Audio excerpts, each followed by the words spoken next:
Kebenaran sejati adalah kebenaran yang diambil dari berfilsafat. Untuk memperbaiki masyarakat, maka harus mengamalkan filsafat. Itulah kata filsafat Al-Razi. Baik, sebelum melanjut, jangan lupa pencet tombol like dan subscribe-nya agar kalian tidak ketinggalan video-videonya.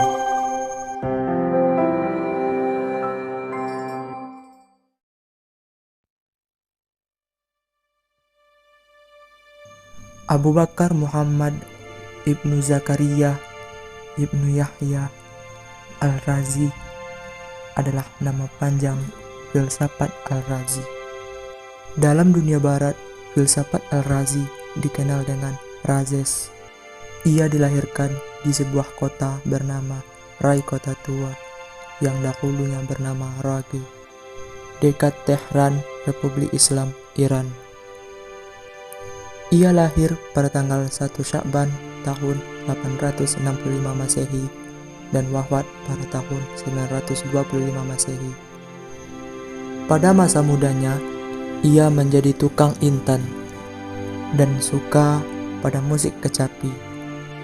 Ia cukup respek terhadap ilmu kimia sehingga matanya buta akibat eksperimen yang sering dilakukannya. Namun berbeda pendapat dengan para sarjana bahwa Al-Razi buta karena kebanyakan menulis dan membaca. Ia juga belajar ilmu kedokteran dan filsafat dengan Ali Ibnu Rabbani At-Tabari pada tahun 808 Masehi. Disinilah Al-Razi mengenal filsafat agama karena ayahnya gurunya seorang pendeta Yahudi yang ahli kitab suci. Pada akhirnya, Al-Razi dikenal sebagai ahli pengobatan karena dapat menyembuhkan pasien dengan menggunakan reaksi kimia yang ada di dalam tubuhnya. Maka Al-Razi mendirikan rumah sakit di Rai. Selang beberapa lama, ia dipercaya untuk memimpin rumah sakit di Baghdad. Al-Razi adalah sosok manusia yang dikenal aktif berkarya. Melalui karya-karyanya, Al-Razi menampilkan dirinya sebagai filosof Platonis. Perhatian utamanya adalah jiwa lima yang kekal. Setelah itu, moral kenabian dan agama. Karya lainnya di bidang kimia dalam kitab Al-Asrar diterjemahkan dalam bahasa Latin oleh Gerard Fauchelevent. Sedangkan ilmu medis atau pengobatan dalam kitab Al-Hami dan diterjemahkan ke dalam bahasa Latin Containine. Buku ini tersebar luas oleh dokter Eropa sampai abad ke-17.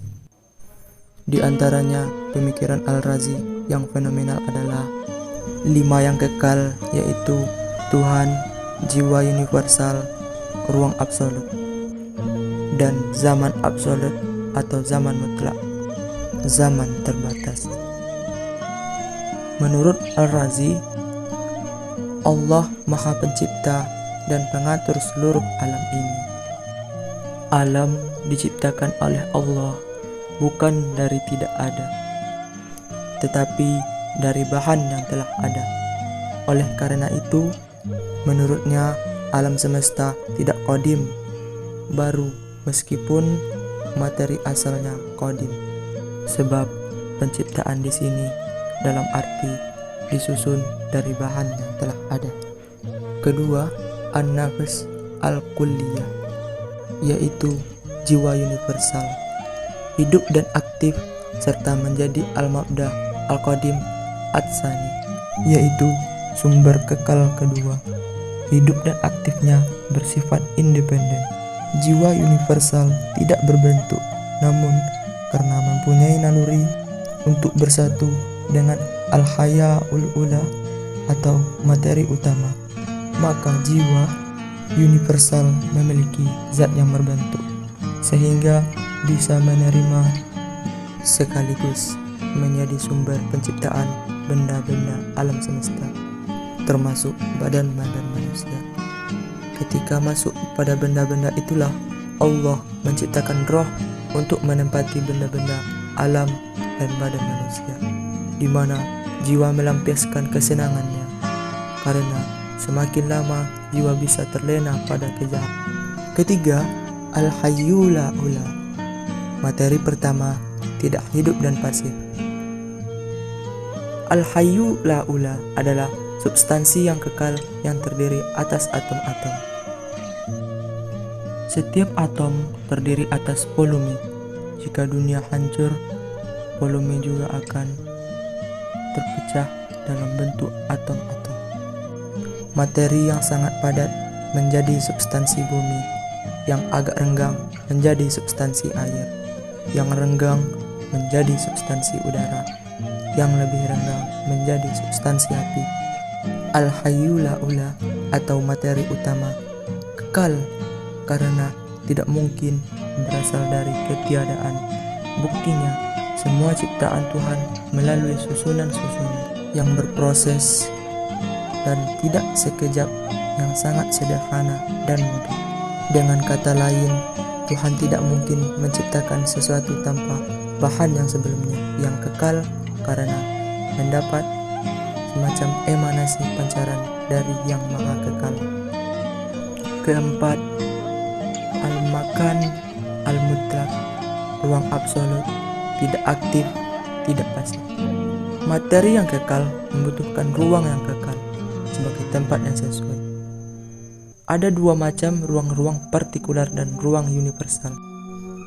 Yang partikular terbatas sesuai keterbatasan maujud yang menempatinya.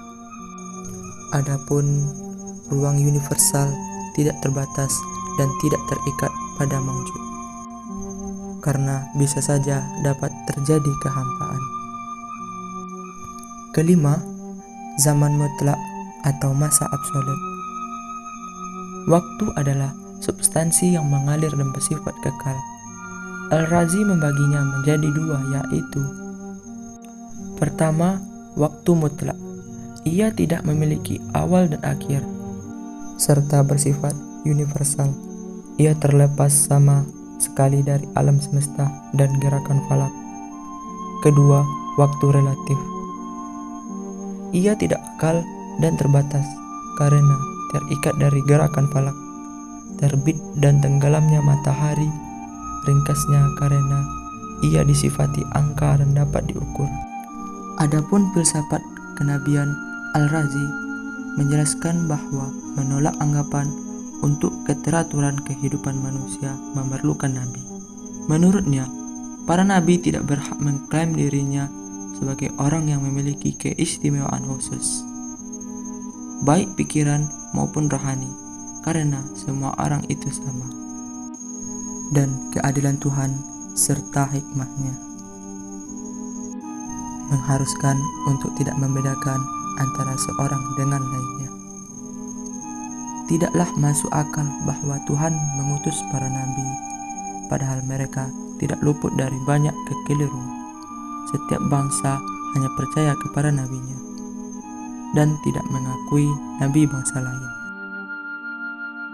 Akibatnya, terjadi banyak peperangan, keagamaan, dan kebencian antara bangsa karena kefanatikan agama. Baik, itulah tadi sejarah singkat filsafat Ar-Razi yang dapat saya sampaikan. Saya akhiri, wassalamualaikum warahmatullahi wabarakatuh.